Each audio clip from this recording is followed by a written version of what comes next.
26 फरवरी को अमेरिका में कोरोना का पहला केस दरियाफ्त हुआ था और 26 फरवरी को ही पाकिस्तान में भी पहला कोरोना का मरीज़ सामने आया था। आज अमेरिका में 94,000 कोरोना के केसेस हैं वो दरियाफ्त हो चुके हैं और पाकिस्तान में मेरे ख्याल में नंबर 1200 के करीब है। अमेरिका में 1300 के करीब लोग जो है वो कोरोना की वजह से फौत हुए हैं। पाकिस्तान में शायद नंबर जो है 11 या 12 है।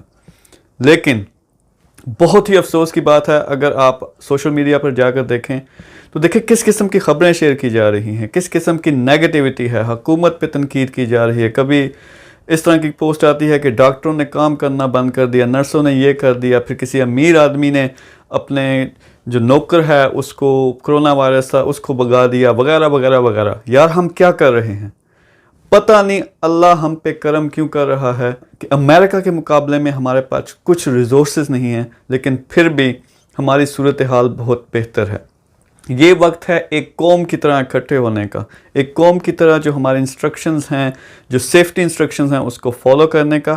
फिर आप लोगों को अल्लाह ने अगर इतनी इस्तात दी है कि आपके फॉलोअर्स हैं, आप फेसबुक पे एक बहुत ही पॉजिटिव रोल प्ले कर सकते हैं। प्लीज़ अवेयरनेस लेके आएँ अपने घर में, अपनी फैमिली में, अपने जानने वालों में। ज़्यादा से ज़्यादा ये चीज़ें आम करें कि हम किस तरह इस कोरोना वबा से हम निजात पा सकते हैं। तो मैं ये नहीं कह रहा कि हुकूमत पे तनकीद नहीं करनी चाहिए, मैं नहीं कह रहा कि तनकीद दूसरे लोगों पे नहीं करनी चाहिए जिनमें जहालत है, लेकिन ये वक्त है पॉजिटिविटी का, एक साथ मिलकर काम करने का। सोशल मीडिया को पॉजिटिव तरीके से इस्तेमाल करें और दुनिया को दिखाएं कि हमने इस कोरोना वायरस की वबा पे काबू पाया है और अल्लाह हमारे साथ है और अल्लाह का करम हमारे साथ है। स्टे सेफ, स्टे होम, अपना भी और दूसरे लोगों का भी ख्याल रखें। Thank you very much.